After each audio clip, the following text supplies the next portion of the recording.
my first question. We often hear that IT is one of the fastest growing industries. Then why do so many IT professionals feel stuck in their career? Yeah, so IT is one of the fastest growing, and parallelly, IT is also one of the fastest changing industry as well. So because of that as well, there are a lot of people who find themselves stuck.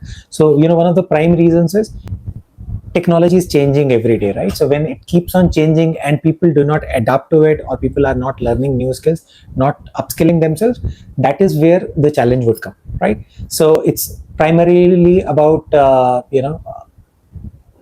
learning new things, or upskilling yourself. If that is not happening, of course the technology keeps on changing, and then people find them stuck because they are used to the same stuff that they were doing. So if there is something that someone was doing 10 years back and is still doing the same thing same way, then possibly it's not going to be an easy option for them to grow along with while IT industry continues to grow, but they may not be growing that fast. Okay. So what is the biggest reason you see behind IT professionals getting stuck at the same level for years? So as I said, the biggest reason is people, start feeling that whatever they are doing today is going to be relevant in future as well. But that's not the case with IT, and that's where when things change, when the technology evolves, etc., they continue to be at pretty much same level, or there are people who would still, they will not grow. Rather, they will start descending somewhere in their career because they have not upskilled. So that's the biggest reason, I would say. Okay, the biggest question is being technically good enough to build a successful IT career anymore? I would say that is one of the prerequisites and one of the main prerequisites. So you will have to be technically good for a successful career in IT. But is that the only factor? I would say no. Just understanding the technology very well will help you do certain things, and help you grow to a certain level. But beyond that, of course, it has to be a lot of I would say it has to be a lot of additional skills which come into the picture. Understanding business, problem solving, so those things will also eventually start coming into the picture, and not just understanding the technology, because you cannot be solving a real problem till the time you understand both sides of it. So we understand technology, but at the same time we also have to be familiar with the business problem that we are trying to solve, and then only you start adding value at a slightly higher level in their career. Otherwise, people tend to be knowing all the answers without knowing the questions. So that doesn't make sense, right? Okay. Do professionals focus too much on learning technologies and too little on understanding business? A lot of professionals do, and in fact that is one challenge with a lot of IT professionals, at least techies.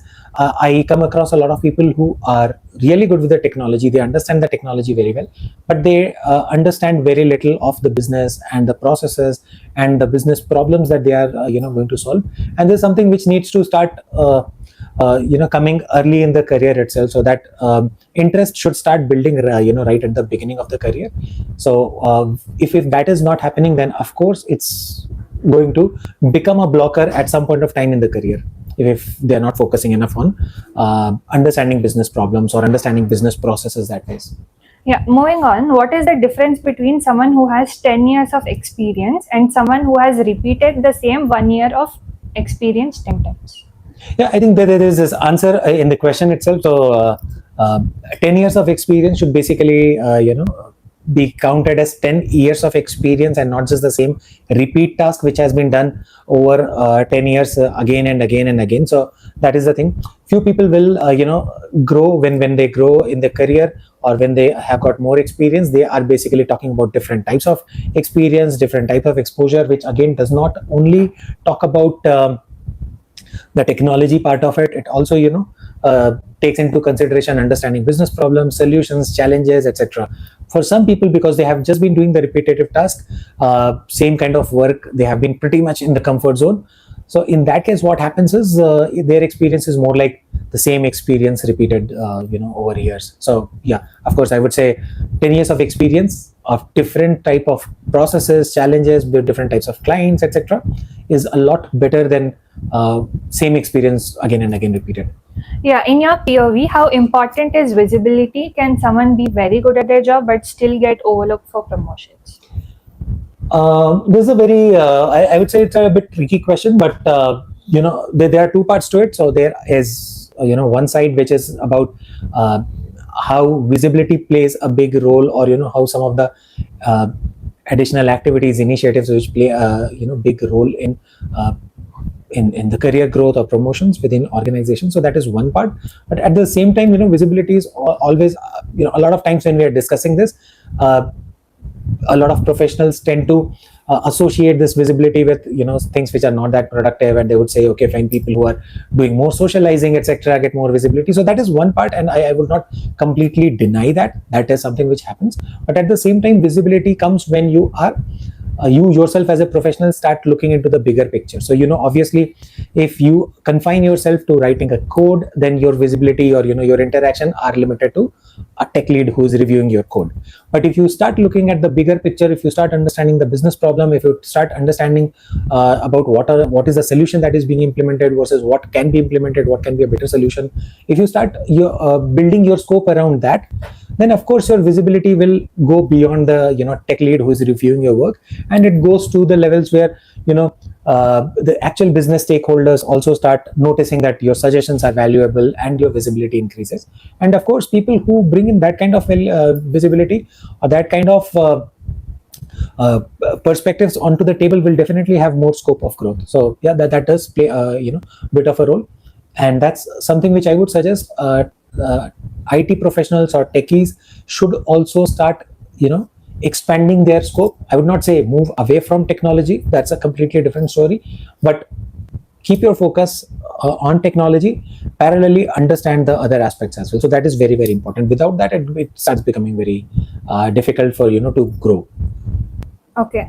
So are certifications and courses actually helping careers, or are people just collecting credentials without developing real expertise? I would say in most of the cases, it's basically people just collecting credentials. So it is more like remember, I mean, in childhood we used to collect those stamps and all that stuff. So certifications are pretty much becoming that for most of the professionals. I would not say for everyone, but that it is more of a fashion to put some say 10 certifications, 20 certifications on the profile or on the resume, or maybe on my LinkedIn profile, etc. So that's becoming common. It's more of a show-off thing nowadays, but in very few cases it is actually adding to the value. And what all the IT professionals need to understand, of course, there is no harm in getting or collecting those certifications, but it cannot replace your actual experience, expertise. So if you have 10 years experience, if you have 12 years of experience, and you have got a lot of certifications, of course the expectations that are from you are going to be pretty high, and those expectations are in terms of real problems, real solutions, etc., and not just in terms of, okay, fine, I've got these 10 credentials. So yes, I do agree that just collecting certifications are not going to or this chasing certifications and increasing the number of certifications, credentials, does not help much. It simply just helps in the first look of the profile or resume, but after that it's all about the actual knowledge, actual hands-on experience, which plays a role. Okay. Why do some average professionals grow faster than technically brilliant professionals? Possibly, again, there cannot be just one single answer for this, but in most of the cases it would be that the average professional who who is maybe not a technical genius, but has a better understanding of the overall process or overall scope. So someone who's looking at the bigger picture definitely gets to grow faster as compared to someone who is just looking at a small aspect of it. So someone can be really good in technology, but if the focus area is only for a small piece of technology related stuff and you're doing excellent there, that's fine. You're really good at what you're doing, but to grow you will have to extend your scope, you'll have to broaden your scope, and that's where things play a role. So why average professionals usually grow as compared to technically brilliant people? Because technically brilliant people are possibly focusing only on one area, and at a slightly senior level they are expected to be focusing on multiple areas, and maybe someone who is an average professional is doing that. Okay. So with AI changing the way IT work gets done, which professionals are most at risk of becoming stagnant? Yeah, so AI. So one thing which keeps on coming. I think this is one of my favorite questions now. It keeps on coming. Which job roles are at risk with AI coming into the picture? Will the jobs be taken by AI and all? The simple straight answer is that AI would, to some extent, replace the repetitive task, not the exact roles. So which jobs are going to be in risk? Jobs which are repetitive, jobs which do not require any interaction with multiple people, jobs which are the same thing, which is being done over and over again. Those type of tasks are, the ones which will be completely done by AI agents rather than individuals. Anything which requires on the spot thinking, interaction with multiple people, decision making, refining things and all, we are not yet there, for AI to replace these kind of jobs and roles. So people who are into the roles, so you can do a simple test. So does your job really require some additional thinking, which a company will not completely rely on a Claude or a chat GPT? Do you have that kind of skill? Are you doing something like that? If you're doing same repetitive task, yeah, of course AI will replace these roles. Okay. And these roles are at risk. So will AI reduce the value of traditional IT roles or simply change what those roles require? It would not reduce the value. In fact, I would say it will increase the value of some of the IT roles. So, for example, if say 6-7 years back, I would have expected a developer to write excellent code, and then someone else would basically review the code and define architecture, etc. But now with AI assistant development, a lot of code can be written by AI. So my expectations from the developer is that he should be able to review the code and fine tune it and fix it properly. And so the time that is being saved in the time that was being spent like for writing code, that is being saved now, is something which can be invested in doing something better, right? So I would not say that it would reduce the value. In fact, it would increase the expectations at those roles, and for all the right reasons again. And so whatever someone was doing at a particular role will be expected to do a lot more with, because a lot of stuff is going to be done by AI assistance tools. So yeah, that is the thing. So it will possibly change the expectations and not demean or devalue the roles. Okay, so another big question: at what point should someone stop asking what technology should I learn and start asking what business problem can I solve? At what point someone should stop asking what technology should I learn and start asking what business problem can I solve? Pretty early in the career. So I have always, I've always been very vocal about it. I've always spoken to, even when I'm talking to some of the students in the campus, I always suggest that do not think of which technology, rather try and understand what area or which domain you would like to work on, what business problem you like to solve. So that is something which should come pretty early in the career. Maybe if it is coming at the start of the career itself, it's good. But if not, moment someone is, let's say, 2-3 years experience, because I can understand everyone will not have that kind of an exposure to start thinking of these things right at the beginning of their career. But maybe when they are 2-3 years into a job and they've started understanding certain things, that's where that serious thought process should start, that over a longer period of time, which business problem, which domain I basically connect well with and I would want to work there, or what problem I would like to solve, because that's a very different perspective. And if someone develops these perspectives early in their career, they will really be able to grow faster as compared to other people who are really not bothered about that. So sticking to technology too much, focused on one single technology, is definitely not a very good idea, especially in today's world, because technology can get changed at any point of time. Whatever you were doing with one particular tech stack can be completely replaced and maybe is being now done by another tech stack. So tech stacks will change. If your expertise, if your skills are only the technology or the tech stack, if you're too dependent on that, then you are at high risk, I would say. Okay, so this is something most of the people think. Is switching companies still the fastest way to increase your salary and accelerate your career? Switching the companies is not the fastest way. It's just, I would say, it's just a temporary fix. Because what we have to understand, if we are just switching companies and we are getting salary growth or salary hikes, but our overall career is not progressing. Career progression again does not mean that someone was a developer and has been given the senior developer role and then has been given a lead developer role. So these are all I would say playing with the words. But if your actual role has increased, so that is something that you'll have to see. Are you able to do something better than that? You were a developer in one company, you went to another company which gave you a little bit of hike. It gave you senior developer role, but it kept you at the same level. I mean, the work that you were doing in the first company, you continue to do the same work in the second company, right? So a lot of times, the people get into this trap. They start feeling that this is growth, but this is not growth, because for each level, let's say for developer, there is a ceiling for how much companies can pay. Sometimes a company would pay you higher at that particular role just to get you onboarded, and then maybe at a longer run, they will try and adjust your pay package. You may get lower hikes at later stages, or sometimes company do that just to get the just to attract talent from other companies. But what we have to understand, that for any project there is going to be a global limit or a ceiling, and if you are just switching jobs, you will very quickly hit that ceiling, right? So what you have to do is, you cannot be playing around in the first floor itself. So it's more like jumping in the same room.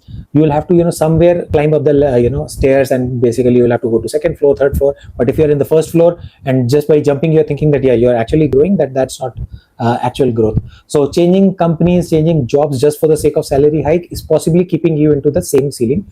But you will get stuck at some point of time. Okay. So another myth or fact question: does hard work actually lead to career growth, or is this an outdated belief? Hard work is never an outdated belief. Hard work is, I mean, it has always been there, and it is required. No matter, we talk a lot about smart work and all that stuff. So hard work or smart work cannot supplement hard work. So smart work has to complement hard work. So if you have to work smartly, but there is no alternative to hard work. That's, at least based on what I have seen, based on the professionals I've seen, based on my personal journey also, I don't think that there is a straightforward alternative to hard work.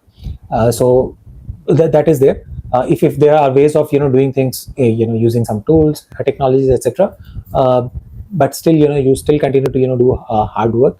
So it's definitely not a outdated belief. It is something which is very, very relevant, and everyone needs to understand that. Okay, if someone has 8 to 10 years of experience but still hasn't moved into a senior or leadership position, what should they do? If someone has 8 to 10 years experience and still has not moved to a leadership position, they should at 8 to 10 years, it's more of a, I would say, mid leadership kind of space. And if someone is still not doing that, I would say that they should really start considering what are the areas where they need to improve, slightly look away from whatever they have been doing. One of the main reasons someone with 8-10 years experience still not doing any sort of leadership role is because they would be doing the same repetitive tasks. They have not been able to create a value for themselves beyond the regular task that they do. So they really need to start looking at what is the gap, what kind of role the people at the leadership role are playing, what tasks or activities they do, and they should start working towards that. So one thing which a lot of professionals miss, they focus on the current job role and then they start focusing on job switches. But upskilling is something which is missed a lot of times. So if there is better way of doing it, better technology, if there is a there's this additional requirement of organizing things in a better way, etc. So those are skills which everyone needs to build and develop and learn. So those are the things. Okay, lastly, if you could give just one piece of career advice to an IT professional with 10 years of experience, what would it be? Yeah, I would certainly advise that start looking into the bigger picture. So if I just have to give one piece of advice, it would be start looking at the bigger picture. Do not confine yourself to the task which is assigned to you. Try and understand what is the, so if you're part of a project, if you're implementing a new technology for a client, for a business process, just do not confine yourself to the user stories, to your sprint, etc., which is the case for a lot of people. Start looking beyond that. What is the objective? What is that the implementation is happening? Was there a legacy system? Why did they migrate away from the legacy system? What value add this new system is doing? A lot of these things should be part of your queries, and you should be looking into those aspects. If you are not looking into those aspects, it's going to be really difficult for you to grow that way. Okay, thank you so much for today.